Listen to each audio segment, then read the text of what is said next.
Salut à tous les amis, je suis le directeur sportif du Real Madrid. J'ai fait une vidéo la semaine dernière, mais je me suis dit, est-ce que je dois dire les joueurs que je veux garder en tant que remplaçant, en tant que membre important, en tant que patron? Je me suis dit, fais une tier list, ça sera beaucoup plus facile et beaucoup plus lisible, surtout visuellement pour vous. Donc si vous aimez ce format de tier list, surtout lâchez un maximum de pouces bleus et vous me le dites dans les commentaires. En fonction de vos retours, je ferai ça sur d'autres clubs ou surtout d'autres formats, par exemple les légendes du Real, ce genre de choses. Ça peut être très sympa. Donc aujourd'hui, j'ai décidé de faire 6 catégories concernant tous les effectifs du Real.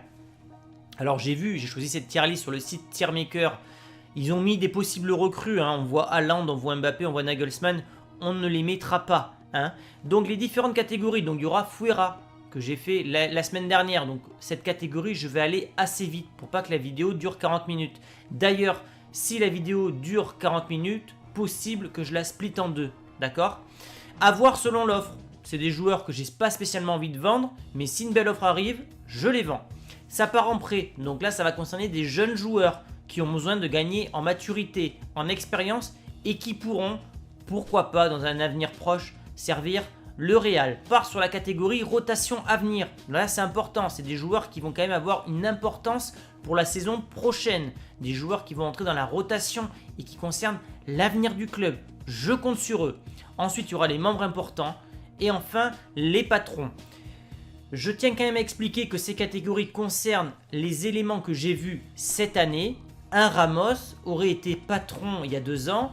Il ne sera pas patron au vu de la saison qu'il fait, étant donné qu'il a été tout le temps blessé, qu'il a 36 ans et on ne sait même pas s'il jouera l'année prochaine, pour être bien clair. Et voilà, c'est parti. Du coup, la vidéo, les amis, est sponsorisée par OneFootball. C'est l'application numéro 1 sur le foot. Et si vous voulez tout savoir sur le Real, tout se passe là-bas. Vous aurez les résultats de match, les alertes buts, les infos mercato. Bref, tout est gratuit. Ça aide la chaîne à progresser. Je ferai une vidéo setup bientôt. Donc voilà, c'est le premier lien en description. Allez, on perd pas de temps les amis. Rodrigo, alors j'avais mis que je voulais le voir partir en prêt dans ma dernière vidéo. J'ai changé d'avis entre temps parce que j'avais viré trop de joueurs. Et je me suis dit, ok, t'es bien gentil Thomas, mais si tu vires tout le monde, t'auras pas de banc de touche. Donc, rotation. Voilà. Il a clairement pas sa place en tant que titulaire. Il a quand même déçu cette année. Il a fait 2-3 bons matchs. En tant que super sub, je m'attendais à ce qu'il apporte plus de punch. Voilà, donc il m'a déçu cette année, mais je compte encore sur lui. Il a quand même que 20 ans, faut pas être trop dur. Toni Kroos, membre important. Alors je le mets pas en patron, patron il n'y en aura que 3, donc je vais pas vous mentir. Membre important, il a 30-31 ans. C'est un joueur qui va devoir quand même souffler de temps en temps. On l'a vu que lui et Modric, ils peuvent pas enchaîner tous les matchs, ils ont plus 25 ans. C'est un joueur qui va se retirer avec la Mannschaft après l'Euro, qui va être consacré qu'au Real. C'est un joueur qui a une très bonne mentalité. C'est un joueur qui techniquement, voilà, il te casse des pressings adverses par ses transversales. Il a une qualité de passe hors du commun. Moi j'adore ce joueur, mais voilà, je mets quand même un bémol. Je veux qu'il souffle, mais ça reste un membre très important du club. D'ailleurs, les membres qui seront à gauche, ça sera les plus importants, et puis plus ils seront à droite, ça sera les moins importants. Bon, mais Zidane, je le mets en patron. Je voulais qu'il parte. À un moment donné, notamment en début de saison, il a su rebondir, il m'a prouvé en allant en demi-finale de Ligue des Champions, en se battant pour la Liga malgré 60 blessures, qu'il pouvait, on va dire, changer de schéma tactique. Il a innové, il a fait jouer les jeunes, et surtout je me dis, le petit Nagelsmann qui est là, que je voulais au Real, il est parti du côté de la Bavière. Alors qui c'est qui peut venir au Real avec autant de connaissances du club, autant d'expérience dans les moments clés? Je vois personne actuellement. J'ai pas envie d'un Raoul par exemple. Casemiro, patron. On va mettre Zidane là parce que Zidane, il y a quand même une incertitude concernant son avenir. Casemiro, je sais qu'il va jouer l'année prochaine. Donc Casemiro est plus patron que Zidane, on va dire, pour l'année prochaine. Casemiro, lui c'est le bulldozer, c'est le joueur qui va t'apporter un volume physique monstrueux, un numéro 6, capable de marquer 6 à 10 buts par an, donc ça c'est quand même pas négligeable. C'est un joueur en plus qui t'obtient des coups de pied arrêtés parce qu'il est un peu fouine, il est vicieux comme joueur et moi j'aime ce genre de joueur comme ça. C'est l'un de mes joueurs préférés, voilà, donc clairement je le mets en patron, il est rarement blessé, il est très complet, il a que 28 ans, donc voilà, pour moi c'est le patron, enfin l'un des 3 patrons sur qui je compte l'année prochaine. Alors, il me semble que c'est Lunin, le gardien le gardien russe. Je sais pas, j'ai quand même un doute parce que la photo est très petite et sa tête est coupée en deux. En tout cas, si c'est lui, rotation en cas de blessure de Courtois. Alors lui, c'est le jeune Park qui avait joué 2-3 matchs avec le Real, notamment en Copa del Rey. M'a pas convaincu, hein, vraiment assez rapide, mais c'est tout. Voilà, il manque de muscles, il manque d'expérience. Donc je préfère qu'il aille s'aguerrir en prêt. Alors, les jeunes de la Castilla, je connais pas trop leur visage. Il me semble que c'est Gutiérrez. Si c'est lui, je le mets même avant Rodrigo. Le peu que j'ai vu de lui m'a convaincu. Voilà, il y a des joueurs comme ça, tu les vois, tu te dis, ce gars est doué. Et lui, je vois qu'il a quand même un potentiel, sachant que Marcelo va partir. Moi, je compte sur, voilà, je compte sur ce genre de joueur. C'est peut-être la meilleure nouvelle en cette saison avec le coronavirus. C'est que tu as découvert des jeunes talents que tu n'aurais pas fait éclore sans le coronavirus. Donc là, c'est un joueur, voilà, qui va remplacer Mendy. C'est pas un titulaire à part entière, mais il se projette vers l'avant. Il a faim. C'est un joueur qui a envie de réussir. Ça, c'est important dans un banc de touche d'avoir des joueurs qui vont avoir envie de gagner, qui vont avoir faim, comme on dit. C'est plus le cas de Marcelo. Belle qualité de centre, techniquement très propre. Donc voilà, Gutiérrez, il me semble que c'est lui, hein, j'ai un doute. Mais il me semble que c'est lui. Donc voilà, si c'est Gutiérrez, en tout cas, je le mets dans la rotation. Alors, Alaba, j'ai pas envie de mettre les recrues, mais Alaba, c'est acté. Hein. C'est acté avec le Real. Kimmich en a parlé. Donc Alaba, membre important. Je peux pas le mettre en patron, il n'a pas encore joué. Mais c'est un joueur qui va déjà qui vient du Bayern. Très important, l'école Bayern, c'est peut-être la meilleure école au monde en termes de mentalité. Mentalité de winner. C'est un joueur polyvalent, à gauche, dans l'axe, milieu défensif, milieu centre. Très adroit sur les coups de pied arrêtés. Ça sera un membre important l'année prochaine. C'est un joueur qui va pouvoir te faire peut-être, sauf blessure évidemment, 40 matchs, 50 matchs. Parce qu'il y aura toujours un poste à pourvoir dans l'équipe, cette espèce de couteau suisse. J'ai presque envie de le voir jouer milieu de terrain, mais on verra. Alors on passe au cas Hazard. Hazard, patron. Évidemment, tu dégages. Allez hop, tu prends la porte. T'arrives, t'as 9 kilos en trop. 11 blessures avec le Real. T'as de quoi te racheter. On est au lendemain là, de la demi-finale contre Chelsea, donc c'est encore très chaud. Et tu vas voir tes coéquipiers, tes anciens coéquipiers, pardon, et tu rigoles avec eux devant les caméras. T'aurais pu faire ça en off, Eden. C'est un manque de respect envers le madridisme. Donc voilà, ça a été la goutte d'eau qui a fait déborder le vase. Tu prends tes bagages, tu retournes où tu veux manger tes frites et tes burgers, mais en tout cas, on veut plus te voir à Madrid. Au revoir, Eden. Carvajal. Alors, je vais le mettre juste ici. Alors, je mets Alaba tout à droite parce que c'est pas encore officiel, hein, donc je peux pas non plus le mettre en membre le plus important pour l'année prochaine. Carvajal, déçu hein, cette année. Je crois que Lucas Vazquez a plus joué que lui en tant que latéral droit. Il s'approche de la trentaine, beaucoup blessé. C'est compliqué. Hein. Il aurait dû être en patron, Carvajal. Clairement, c'est un joueur, ça fait 8 ans qu'il est au Real quasiment. C'est un joueur qui aurait dû être dans les patrons. Mais au vu de cette année, excusez-moi, il a rétrogradé. C'est le but de cette tier list. Mendy. Ben Mendy, je le mets ici. Hein. C'est-à-dire qu'il passe pour moi devant Carvajal en termes d'importance. Au vu de cette année dans l'histoire du Real, Carvajal est bien évidemment plus important que Mendy. En tant que défenseur gauche, Mendy, je l'ai jamais vu, je crois, complètement dépassé dans un match. Alors contre Chelsea, il a eu du mal. Il revenait de 15 jours de blessure sans match. Ça change quand même des choses. Il peut jouer dans l'axe en tant que 3-5-2. Donc c'est polyvalent. Puis voilà, techniquement propre. Offensivement, il s'est projeté. À un moment, il a eu un déclic. Hop, il a marqué 2-3 buts importants. Il a pris la confiance. Donc voilà, il m'a énormément plu. Et voilà, donc je suis très content de lui. Modric, je vais le mettre en rotation. Parce que Modric va tirer vers ses 36 ans. Il y a quand même des milieux que j'aimerais voir. C'est un joueur sur qui je compte. Il a prolongé une année supplémentaire. Il veut s'arrêter au Real Madrid. Très content qu'il ait prolongé. Mais voilà, Modric, si tu peux jouer des fois une demi-heure, 45 minutes. Si tu joues une heure, le match d'après, tu joues qu'une demi-heure. Parce qu'on voit que c'est un joueur qui, mine de rien, physiquement, il est plus trop là quand même. Mais c'est un membre très important. Donc, je le mets quand même en rotation, mais je le mets tout à gauche. Parce que c'est un joueur sur qui je compte. Militao. La belle surprise Militao, je vais le mettre ici. C'est la surprise 2021, on va pas se mentir. Des grosses prestations contre Liverpool, contre le Barça, contre Chelsea au match aller. Alors au match retour plus compliqué, il était quasiment latéral droit. Mais c'est un joueur qui me rappelle un peu Pepe, Ramos, dans l'agressivité, dans le côté physique, tout l'inverse d'un Varane. C'est le type de défenseur que j'affectionne, que j'apprécie. Donc content qu'il ait eu lui aussi un déclic. En plus de ça, ben, dans le jeu aérien, offensivement, ben, il peut décanter des situations. On l'a vu contre Osasuna. Donc voilà, ça sera un membre important l'année prochaine. Thibaut Courtois.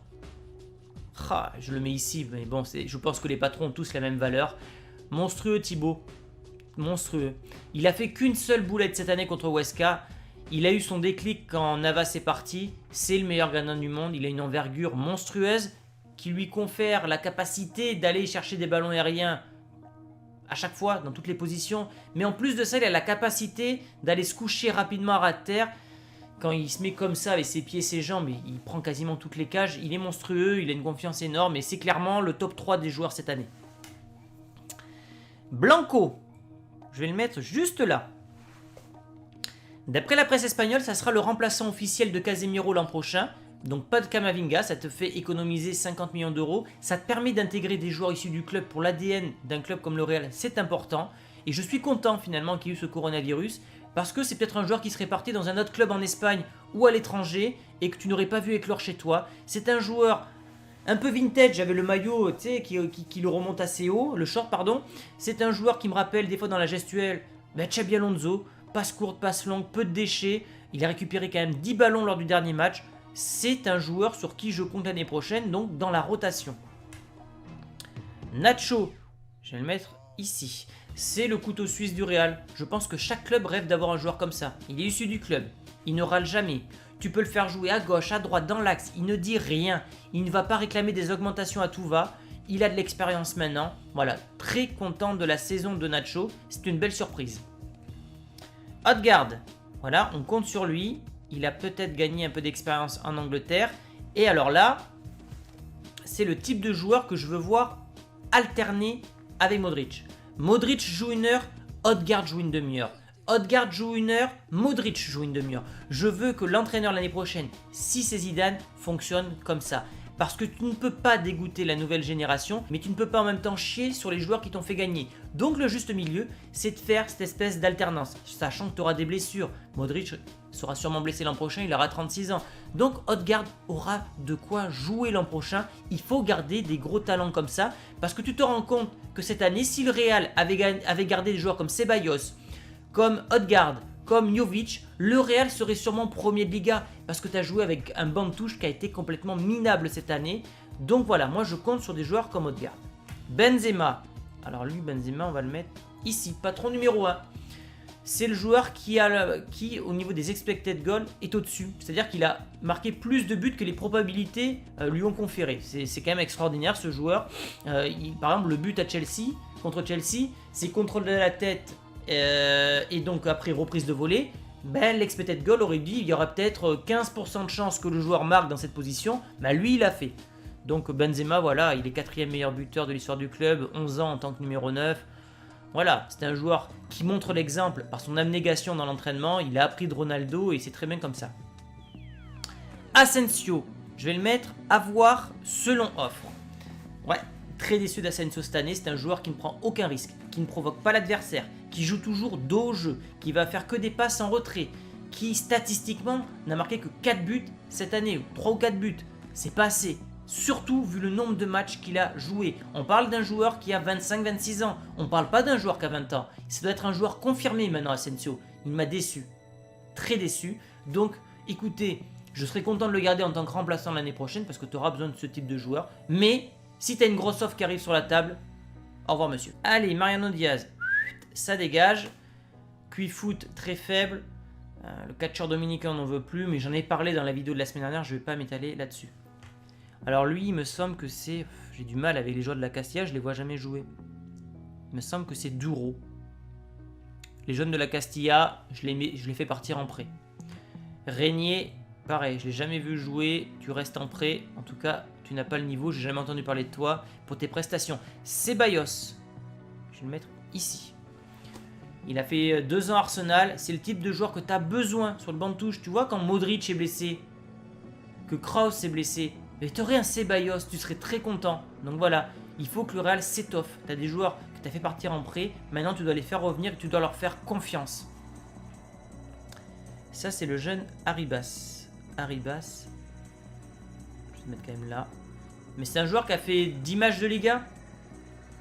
qui est un pareil, lui aussi il a un style un peu vintage là, je sais pas si c'est la Castilla comme ça, le short bien relevé, techniquement très adroit, un gaucher petit, hein, mais techniquement très doué, belle lecture du jeu, techniquement bon, donc voilà, c'est un joueur qui m'a plu, qui peut dépanner lors des petits matchs, et voilà, si tu le fais rentrer comme ça régulièrement, il va gagner en expérience, et tu as besoin d'avoir des joueurs issus du club sur ton banc de touche, c'est des joueurs qui ont un supplément d'âme par rapport à d'autres joueurs. Marcelo, qui pourrait faire un concours au niveau du poids avec Hazard. Je le mets là par respect quand même. Hop. Parce qu'on parle quand même du meilleur latéral gauche de la dernière décennie. Monstrueux. Mais là, il est carbo. Merci pour tout, Marcelo. Mais je pense qu'il faut passer à autre chose. Tu as des jeunes loups comme Gutiérrez qui sont derrière toi, qui ont faim, qui ont besoin de temps de jeu. Retourne au Brésil, je sais pas, pour terminer ta carrière. Mais en tout cas, malheureusement, tu n'as plus le niveau du Real. Vallejo, alors je savais pas qu'il appartenait encore au Real, il a dû partir en prêt. Bon, on va le mettre là, Vallejo. J'ai pas envie de te voir revenir, j'ai pas entendu parler de toi, comme quoi tu avais fait d'excellentes prestations. On a besoin de liquidité, donc si tu peux partir, au revoir. Odriozola, au revoir. Mais toi c'est pareil, hein. T'avais de quoi prouver et tu l'as pas fait, hein. T'es pas très très bon. Donc tu es prié de quitter le club. Brahim Diaz. Je le vois pas jouer, ça va être un peu bouché au niveau du milieu de terrain là. Je te vois pas bouger. Allez hop, tu pars. J'ai rien contre lui, je sais qu'il est très doué, qu'il fait de très bons matchs avec le Milan, mais avec ce coronavirus, tu as besoin de liquidité. S'il peut te ramener, je sais pas, 10, 20 millions, faut les prendre. Gareth Bale, alors lui on l'a critiqué, on lui a chié dessus comme jamais. Je vais mettre ici Gareth Bale. Plus de 100 buts, quasiment 100 passes décisives. On l'a dézingué au Real. Mais le gros Belge là, 4 buts avec le Real, ça n'a rien à voir. Donc j'espère que la cote de Bale va quand même remonter au Real, parce que je trouve qu'on était trop dur avec le Gallois. Mayoral. Hop. Tu vas rester avec José à Rome. On n'a pas envie de toi ici. Sa cote est à 14 millions. Voilà. Vinicius. Membre important. Voilà. Je le mets devant Carvajal. Bien sûr, dans l'histoire, Carvajal est largement au-dessus de Vinicius. Mais Vinicius, cette année, c'est un joueur qui a tout donné. Alors oui, il loupe le dernier geste. Mais il donne tellement, il fait tellement de sprint, il provoque tellement les défenses adverses, il obtient énormément de coups de pied arrêtés. On n'a pas de profil comme lui, à part le Brésilien.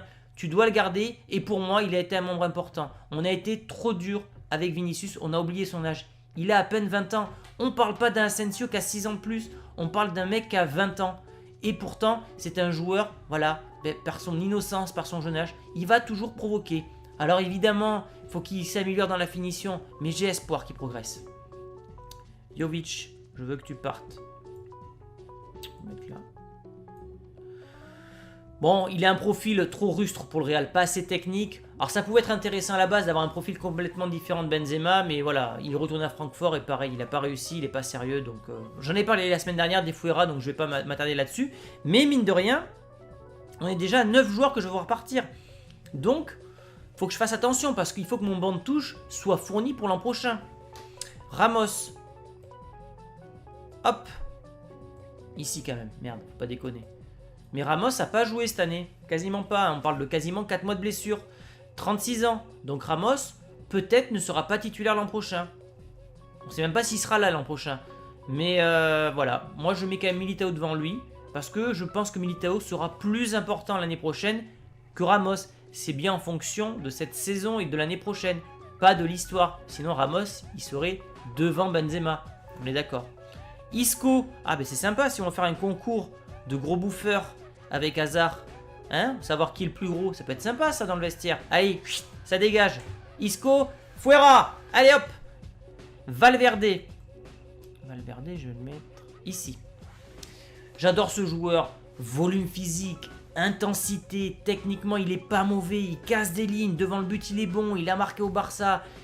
Il représente le type de joueur qu'on a besoin. Voilà, un peu dans l'esprit Casemiro, Amérique du Sud. J'aime ce genre de joueur, la grinta comme ça. J'aime, physiquement très bon, il peut encore s'améliorer, mais voilà, c'est un joueur sur qui je compte l'année prochaine. Alors lui, j'arrive pas à savoir qui c'est. Hop, dans le doute, je le vire pas. On l'envoie en prêt. Hop, Lucas Vazquez. Moi, je veux qu'il prolonge. Je le mets ici, Lucas Vazquez. Parce qu'il peut jouer milieu offensif droit. Il peut jouer défenseur droit. D'ailleurs, il a beaucoup dépanné à ce poste-là cette année. Alors, apparemment, aux dernières nouvelles, il serait intéressé par la dernière offre du Real qui consiste à proposer donc 3 ans de contrat à 5 millions d'euros par an, alors que l'offre initiale était de 3,5 millions d'euros. Donc si on peut le garder, Vazquez, on a besoin de joueurs. Donc j'ai pas envie de le mettre dans les Fuera. Et enfin, on s'approche de la fin. Varane, je le mets ici. J'en ai parlé la semaine dernière. Allez hop. On peut le vendre 80 millions d'euros. Ça peut t'aider à financer d'autres joueurs. Hein, notamment celui-là. Ou celui-là. Son contrat se termine en 2022. Il ne veut pas prolonger, tu as l'impression. Il ne faut pas prendre le risque. Varane, soit tu acceptes une prolongation de contrat sans augmentation de salaire ou très peu, parce que c'est le coronavirus, soit tu t'en vas découvrir le beau temps de Manchester. Hein? Alors lui, je ne le connais pas. Kubo, il m'a pas impressionné du tout lors de ses différents prêts. Au contraire, j'ai été déçu. Donc tu repars en prêt. Et évidemment que si tu as Mbappé ou Haaland, ils seront sûrement l'année prochaine dans la catégorie patron. Du moins, je l'espère. Hein. Donc voilà les amis pour cette vidéo tier list. Ben, dites-moi si vous aimez ce format, parce que moi c'est un format que j'apprécie. Hein. C'est un format différent, donc changer ça fait plaisir. Si vous appréciez ça, ben, vous me le dites dans les commentaires. Vous me le faites savoir par un pouce bleu. En fonction des retours, ben moi je verrai si je continue ou pas ça. Et surtout, vous me dites, vous prenez chaque catégorie et vous me dites les 3 membres les plus importants. Donc les patrons, ben, qui c'est que vous voyez en rotation, qui c'est que vous voulez absolument voir partir. Dites-moi tout ça dans les commentaires. Et donc, ben, si ça vous plaît, ben, on pourra étendre ça à d'autres clubs, à des sélections, aux légendes du Real Madrid. Ça peut être sympa. Merci en tout cas à tous ceux qui ont suivi la vidéo jusqu'au bout. Et je vous dis à très bientôt les amis. Ciao!